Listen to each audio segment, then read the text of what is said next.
ભરૂચમાં વરસાદે મચાવી તબાહી. શ્રવણ ચોકડીથી ગેલ ટાઉનશીપ સુધીની 30 થી વધુ સોસાયટીઓ જળબંબાકાર. સ્થાનિકોમાં ભારે રોષ.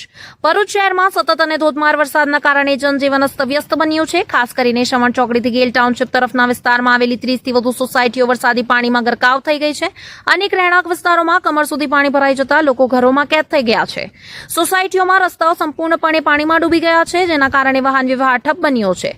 અનેક ઘરોમાં વરસાદી પાણી ઘૂસી જતા ઘરવખરી, ઇલેક્ટ્રોનિક સહિતની કિંમતી વસ્તુઓને નુકસાન પહોંચ્યું હોવાનું સ્થાનિકોએ જણાવ્યું છે. વૃદ્ધો, મહિલાઓ અને નાના બાળકોને સૌથી વધુ મુશ્કેલીનો સામનો કરવો પડી રહ્યો છે. સ્થાનિકોનો આક્ષેપ છે કે દર વર્ષે વરસાદમાં વિસ્તારમાં પાણી ભરાવાની સમસ્યા સર્જાય છે, છતાં તંત્ર દ્વારા કોઈ કાયમી ઉકેલ લાવવામાં આવ્યો નથી. પૂરતી વરસાદી ગટરોનો અભાવ, ગટરોની નિયમિત સફાઈ ન થવી અને પાણીના યોગ્ય નિકાલની વ્યવસ્થા ન હોવાના કારણે આખો વિસ્તાર જળબંબાકાર બની જાય છે. સ્થાનિક રહીશોમાં ભારે રોષ જોવા મળી રહ્યો છે. લોકોનું કહેવું છે કે વારંવાર રજૂઆતો છતાં તંત્ર માત્ર આશ્વાસન જ આપે છે, પરંતુ સમસ્યાનું નિરાકરણ લાવવામાં નિષ્ફળ રહ્યું છે.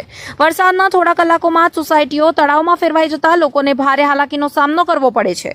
ઘણા સ્થળોએ 2 ચક્રી અને 4 ચક્રી વાહનો પાણીમાં ફસાઈ ગયા હતા. કેટલાક લોકો પોતાના વાહનોને ધક્કા મારીને બહાર કાઢતા નજરે પડ્યા હતા.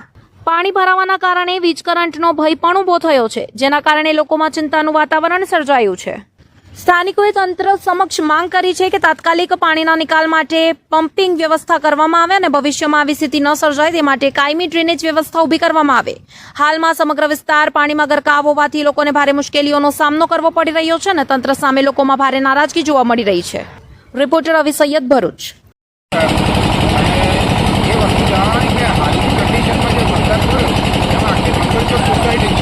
પાણીમાં ડૂબી ગઈ છે અને પાણી જે અંદરના દરેક ઘરોની અંદર ઘૂસવા માંડ્યા અને આ કન્ડિશનમાં જો રહીશો રહેશે તો બીમારીથી અને બધી રીતે હેરાન થઈ જશે અને બીમારી એટલી વધી જશે કે રોગચાળો ફાટી જશે.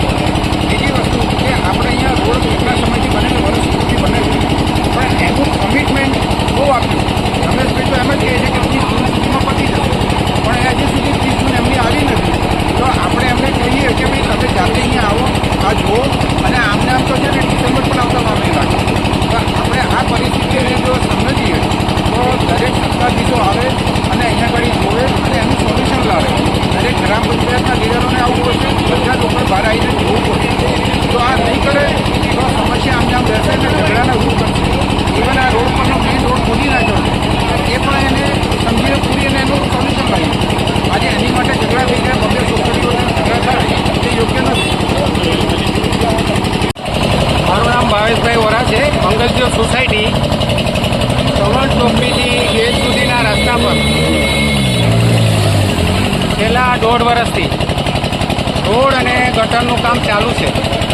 હજુ સુધી કામ યોગ્ય લેવલે પહોંચ્યું નથી અને ચોમાસું આવી જતાં સોસાયટીઓમાં એક જ વરસાદમાં 2 દિવસના વરસાદમાં પાણી ભરાઈ ગયા છે.